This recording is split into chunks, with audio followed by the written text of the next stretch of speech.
ఏడవ తరగతి నుంచి కవి, జన్మస్థలం, తల్లిదండ్రులు, రచనలు అన్నింటినీ చూద్దామండి. ముందుగా రావినూతల ప్రేమకిషోర్. జన్మస్థలం ప్రకాశం జిల్లాలోని కొండపి గ్రామం. తల్లిదండ్రులు మరియమ్మ, అంకయ్యలు. ఇతని యొక్క రచనలు శ్రమవద్గీత, అజమాయిషి, నిశి, రెక్కల పొడమి, ఇంకుచుక్క, నిశ్శబ్ద గాయం మొదలగునవి. నెక్స్ట్ కవి కలువకొలను సదానంద. జన్మస్థలం చిత్తూరు జిల్లాలోని పాకాల గ్రామం. రచనలు కలువకొలను గారి రచనలు శివానందలహరి, చల్లని తల్లి, నీతి కథా మంజరి, బంగారు నడిచిన బాట మొదలగునవి. నెక్స్ట్ తాళ్లపాక అన్నమాచార్యులు.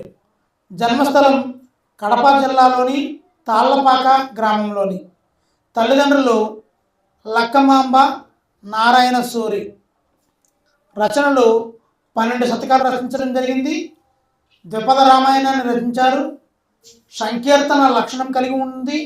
శృంగార మంజరి ఇవన్నీ కూడా ఇతని యొక్క తాళ్లపాక అన్నమాచార్యులు గారి రచనలు. నెక్స్ట్ త్రిపురనేని గోపీచంద్. జన్మస్థలం కృష్ణా జిల్లాలోని అంగలూరు గ్రామం.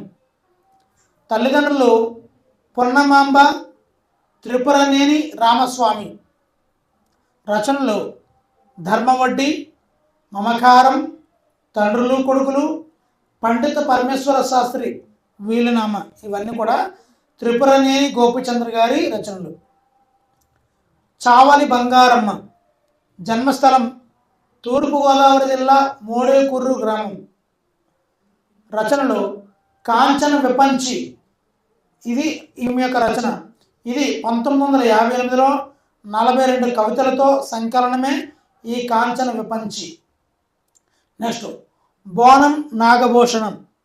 జన్మస్థలం విజయనగరం జిల్లా మేరంగి గ్రామం. రచనలు భూషణ కథలు, ఏది సత్యం ఎద సత్యం, కొండగాలి ఇవన్నీ కూడా బోనం గారి రచనలు. నెక్స్ట్ రాళ్లపల్లి అనంతకృష్ణ శర్మ గారి. జన్మస్థలం అనంతపురం జిల్లా రాళ్లపల్లి.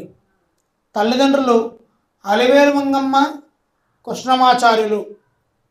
రాళ్లపల్లి గారి రచనలు సారస్వతాలోకము, వేమనపై విమర్శన గ్రంథం, పెనుగొండ కోట పాట మొదలైనవి. Next doctor Suryadevara Sanjeevadev. జన్మస్థలం